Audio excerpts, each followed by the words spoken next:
de mariage en 2020 a chuté énormément par rapport à 19, évidemment, beaucoup de couples ont préféré reporter leur cérémonie de mariage plutôt que de la vivre de façon étriquée, en ne pouvant pas inviter la famille, etc. C'est vrai que pour les duos qui sont en train de construire leur relation en ce moment, l'impact des confinements, des restrictions a produit des situations vraiment particulières.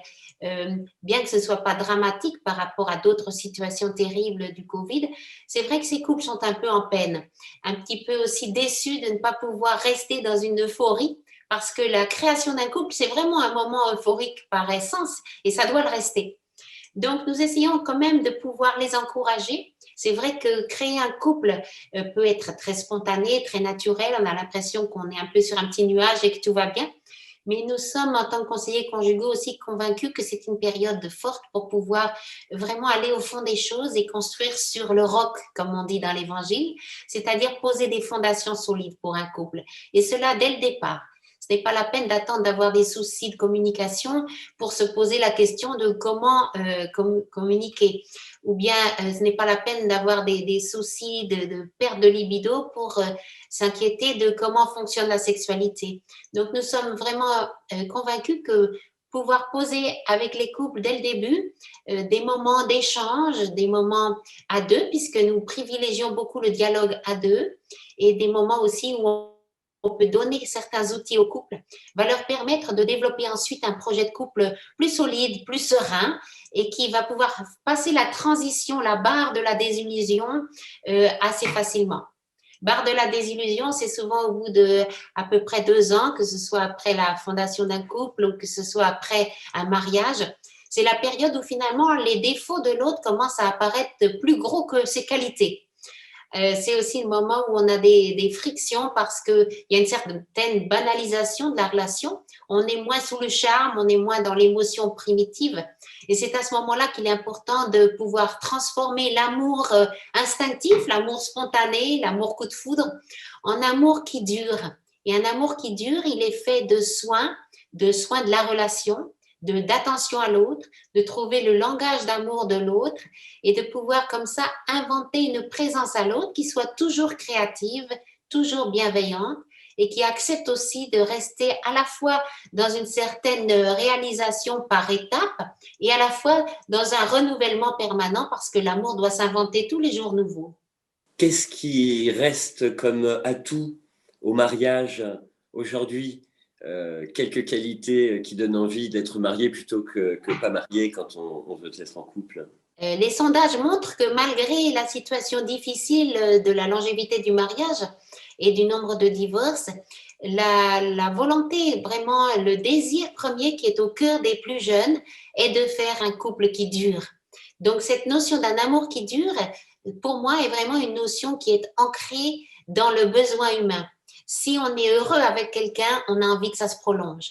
Et le mariage donne un cadre qui pousse à l'engagement, donc à considérer que oui, l'affection est une chose qui concerne les sentiments, mais fonder une famille et fonder un couple passe par un engagement dans la mesure où on veut se donner des bases solides. Les bases que sont par exemple la fidélité, la co-responsabilité et le fait de s'astreindre à une vie commune et donc à partager du temps ensemble.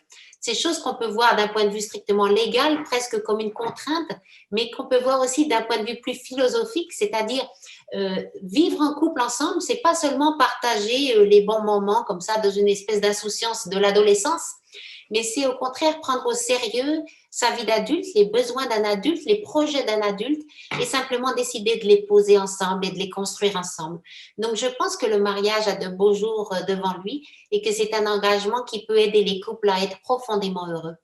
Il est toujours d'actualité de se tourner vers les églises pour cheminer vers son projet de mariage alors.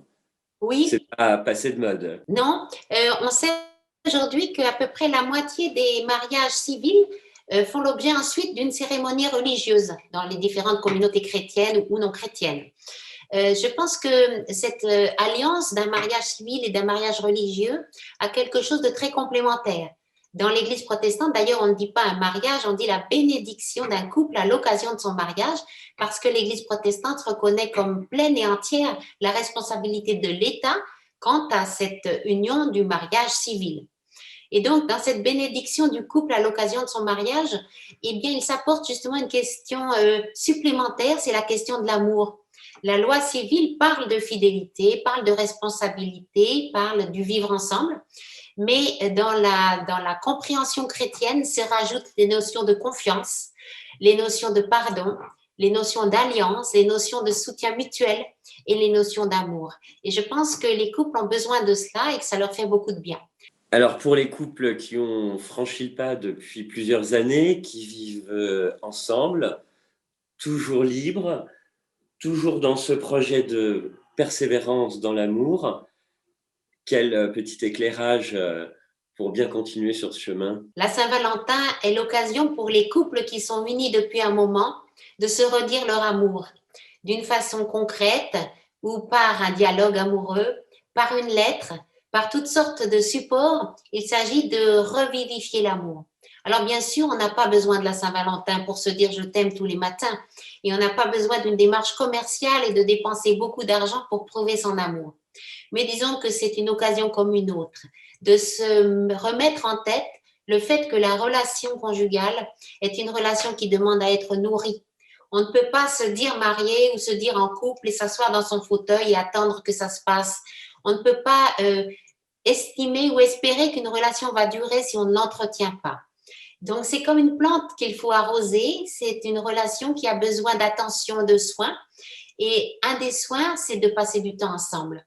Nous avons remarqué que pour beaucoup de couples qui ont quelques années de vie commune, il y a notamment besoin de reconnaissance, c'est-à-dire de retrouver l'habitude de se remercier, d'être dans la gratitude, dans l'émerveillement. C'est le contraire de la routine en fait. Alors peut-être que la Saint-Valentin, c'est l'occasion de dire sa reconnaissance. Merci pour toutes les années passées ensemble. Merci pour les projets qu'on a devant soi. Avec toujours cette double chose, le passé qui nous nourrit parce qu'on a des bons souvenirs et les projets parce qu'un couple qui n'a pas de projet ne peut pas avancer en fait. Donc on ne vit pas que du passé, on vit vers le futur.